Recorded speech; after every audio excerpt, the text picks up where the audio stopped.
Okay. All right, well, thank you all for coming.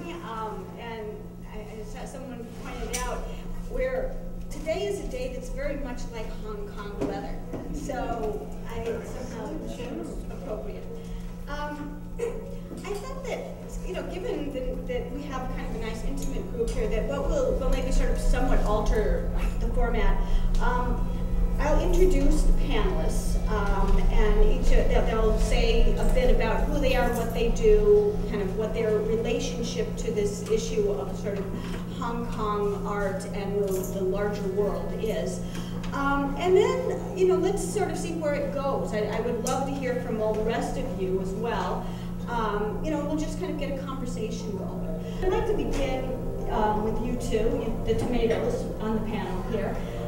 And maybe you could tell us a little bit first about sort of the history of Tomato Gray, how this came about, and your own particular work, and the meaning of the title of the show. I just started first. I'm the youngest, not about age, I'm the youngest to join Tomato. Okay. Because as I remember, 2009, and the Tomato, they were in New York, we met, and they talk about organizing a group, and we start talking about that. And I think it's a good idea that to have that kind of idea to have an exchange of New York and Hong Kong. So I right away joined in and start talking about that. And I think that at the end of 2009, Teresa start to register in Hong Kong. We start the group and we talk about the program and we start from there. Tomato, we think about New York and Hong Kong. What is in common? So Hong Kong is now it's part of China, but it's not that China. It's still a different city, culturally and politically. It's still different. And New York is the same thing. It's very different from other cities in the United States because. For my own experience, I first arrived in America is in the Midwest. So it's, and then I moved to New York, it's a totally different city. So that is the first thing. And then we come up with the idea of tomato, because the tomato is a vegetable or is a fruit. So botanically, it's a fruit. But politically, in the food industry especially, it's a vegetable. Especially in New York, I think in 1883 or something like that, there's a tax law. So to tax the fruit have to pay tax, fruit pasta, but vegetable, not. So all the chefs classify or reclassify a tomato become a vegetable. For that reason, it's a political reason or economic reason. And it fit into our group because we are Hong Kong. I don't know the term. It's a Hong Kong people, or Hong Kong. Well, always I wonder that kind of name. New York, I can say we're New Yorker. American, we can say American. We're Chinese. Even I was born in Guangdong too. We can say Cantonese. But Hong Kong, there's no word to say Hong Kong people. Or always I would say I'm from Hong Kong. So that's one thing that tomato is fit into our group to signify two cities. And then the gray is neutral, totally. So gray is not a color, it's not a color. So we remain in the middle. So that is the main concept. The reason why we came together is we feel that I think we met the first time over a dinner back in the year 2008. And we feel that someone, doing art from Hong Kong, in whatever way, we just feel that maybe we could do something for our city. And we can see that maybe in recent years, the government, Hong Kong government, they spend a lot of money, promoting Hong Kong art and Hong Kong artists. Say, for example, they would be participating in the Venice Biennial or the Blue Biennial. We believe that this is one approach to promote Hong Kong art abroad. But we feel that maybe in a more grassroots way, there's also still some way to get our voice being heard. To me, the geographic border is fixed. No people can transgress it until you have a visa or go through those immigration rules. But to me, those influence, now we kind of know that we have many Chinese influence. But in another way, Hong Kong probably have some cultural influence on China too. So the emerging border is moving, who influence who, very hard to tell. Of course, politically, even though we are under one country and two systems, are we really two systems? We don't know. I think that may come with the anti-points. Because during the handover, China promised Hong Kong to be one country, two systems. But is it true? Is this a true promise or anti-promise? We don't know. That's what I understand, think what Samsom comes up with the title. Hong Kong, to me, is always an evolution. And having first gone to Hong Kong in 1976 and have lived there on and off for 15 years, longer than I've lived in any other city in the world, to see the change in the community's sense of themselves. And I can say this, I'm a permanent resident of Hong Kong, but I'm American by passport. What I feel that I see is this growing sense of a civil society, a sense of responsibility towards Hong Kong, towards creating a platform for Hong Kong in the arts, towards protecting rights that Hong Kong feels are being potentially encroached upon, a sense of threat from mainland China on one level, a sense of relief that it's no longer a British colony. No one really admits it terribly openly. Some people will, but that there's a certain nostalgia at some level for the old days. I mean, that's not, even if it was under a British rule, there was a sense of a certain kind of civilness that was associated with the British situation that maybe the foreignness of potentially China in its own way. And yet there's also a sense that China is Chinese and we're all Chinese, and the pride of being part of a larger country that is doing incredibly in the world. I mean, I think it's a fairly mixed feeling. This sense of what I won't say the separatist. There's always this sense of difference. Goes back for centuries, because Guangdong has always been somewhat separated from China because of the mountain, the Lingnan mountain, and also the linguistically is quite different. So I think always Hong Kong is a little bit like Catalan, Basque. But maybe, with the Basque separatist tendency, doesn't mean that they don't want to. After all, China, Hong Kong was never given a choice for independence.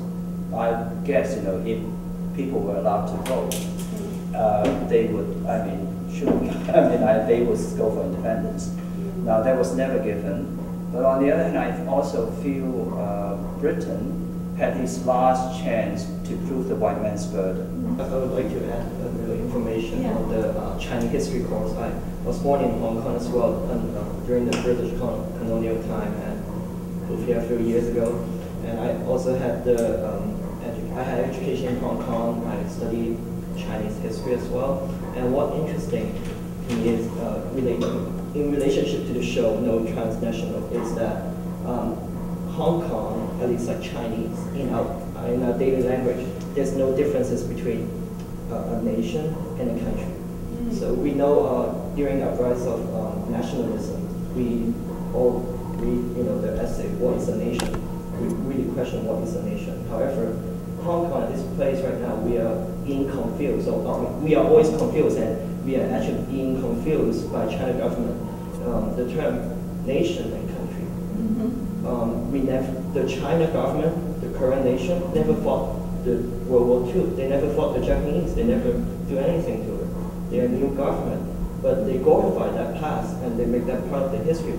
Because of Hong Kong's kind of very unique history position, it's the ambiguities that are a part of the Hong Kong identity that I think is not true in mainland, is not true of even of a diasporic Chinese. It's very unique. How does that then impact in the art, the kind of art that's made?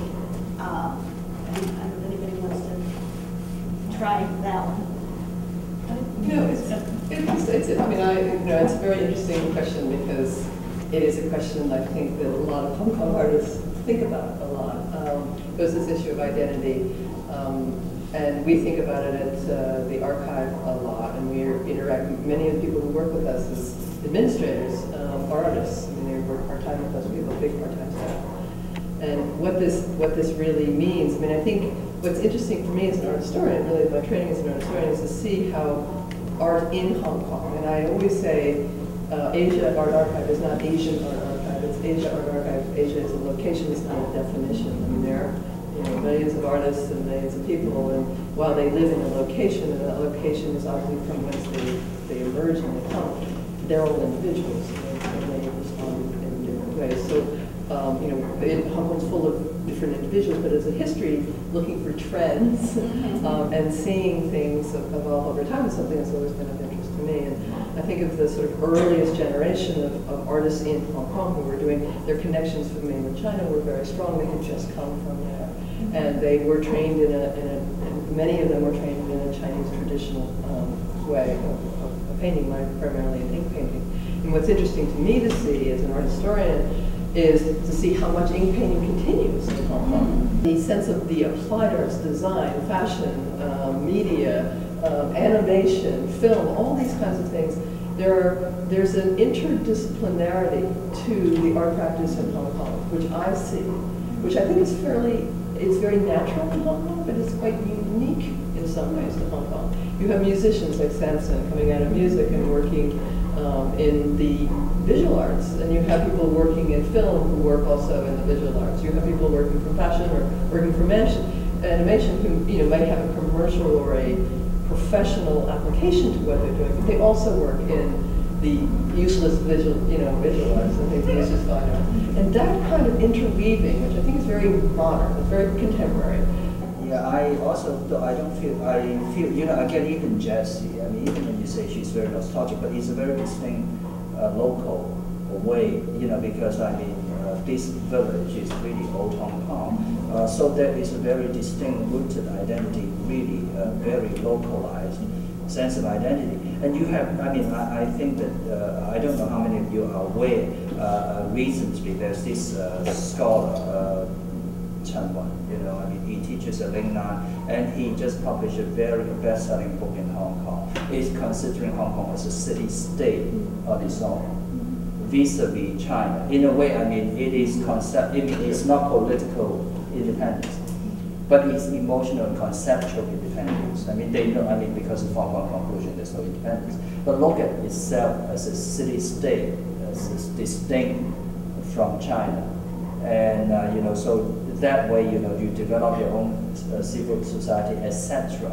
And that kind of semi-independent city-state mentality is, I think, to some extent translated into this kind of very localized aesthetics in presenting their own city. But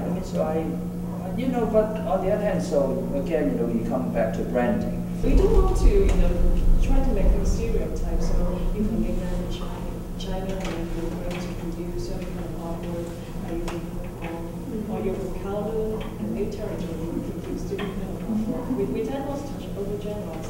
But I think, as I said, I very agree with what Sheung said at the very beginning of the panel. I think not only artists, but the younger generation, they began to realize that Hong Kong is where they're born, and they're getting very they're concerned of what's happening and what's going to be happening.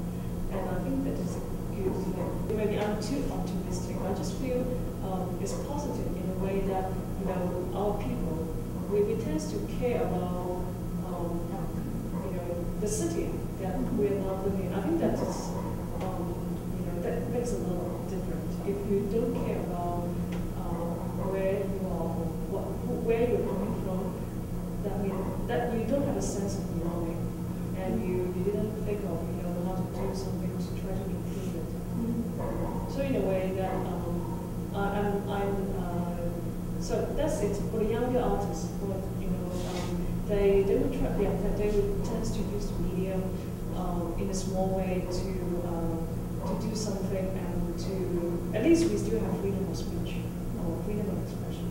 Hong Kong has the potential to really bring this to bring them together and create an identity for Hong Kong as still at the forefront of arts, culture, finance. Well, that might be a good place to end. Unless there's any other comments or questions. And that gives us half an hour to take a look at the films, if anyone would like to do that. And thank you all. Thanks. This is a joint effort.